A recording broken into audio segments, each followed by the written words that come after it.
प्रणिती शिंदे या भाजपच्या बी टीम, त्यांनी भाजपसोबत आतून हात मिळवणी केली आहे। ठाकरे गटाचे उपनेते शरद कोळींची प्रणिती शिंदेंवर टीका। प्रणिती शिंदेंनी मवियाच्या अमर पाटील यांच्याऐवजी अपक्ष उमेदवार धर्मराज काडादी यांना घोषित केला पाठिंबा।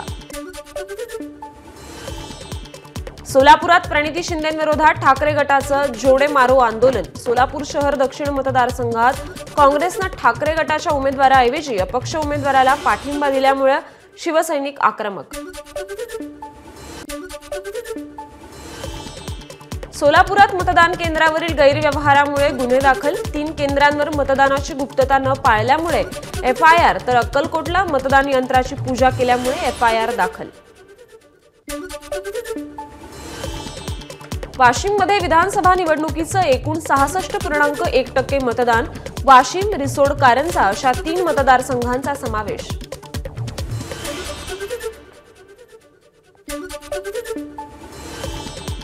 परभणी जिल्ह्यातील 4 विधानसभा मतदारसंघात 70.38% मतदान। जिंतूर, परभणी, गंगाखेड, पाथरी या मतदारसंघांचा यात समावेश।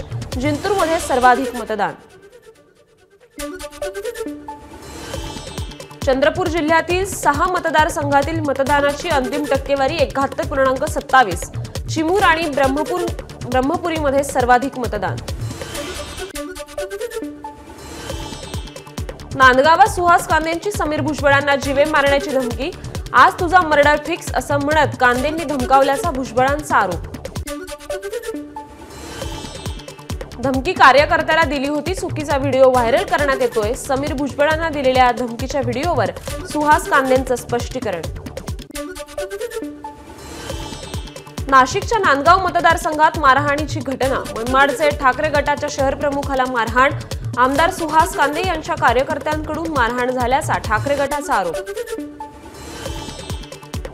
नाशिकच्या नांदगावमध्ये मतदाना दिवशी 7 वेगवेगळे गुन्हे दाखल।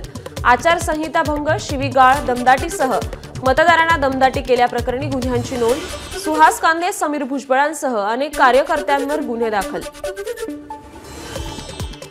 पाथर्डीत भाजप आमदार मोनिका राजळेंवर दगडफेक झाल्याचा आरोप। पोलीस बंदोबस्त दाखल झाल्यावर 2 तासांनी राजळेंची सुटका। रात्री राजळेंच्या समर्थकांचे रास्ता रोको करत घोषणाबाजी। नांदेडच्या अर्धापूरमध्ये भाजपने मतदारांना डांबून ठेवल्याचा काँग्रेसचा आरोप। कार्यकर्त्यांकडून व्हिडिओ व्हायरल। अशोक चव्हाणांनी मात्र आरोप फेटाळले। उलट पराभव समोर दिसत असल्यानं काँग्रेसचे आरोप। चव्हाणांचं वक्तव्य।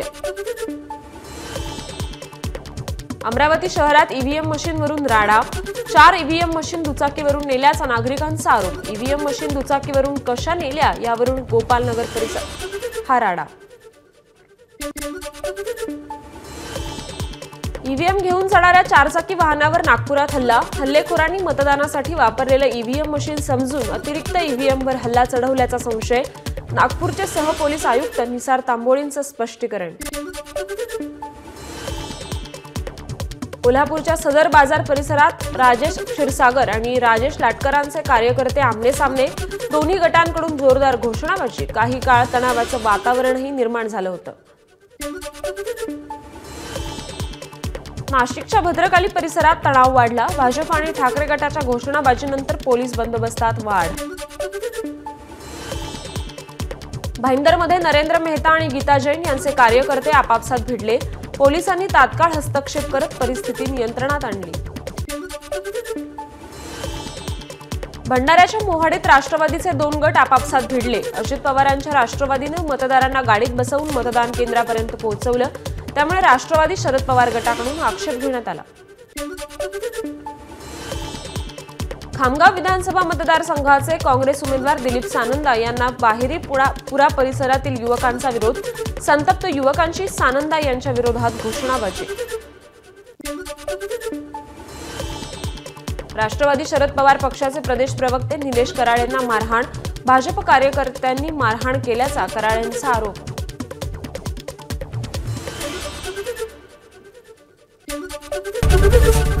एबीपी माझा, उघडा डोळे बघा नीट।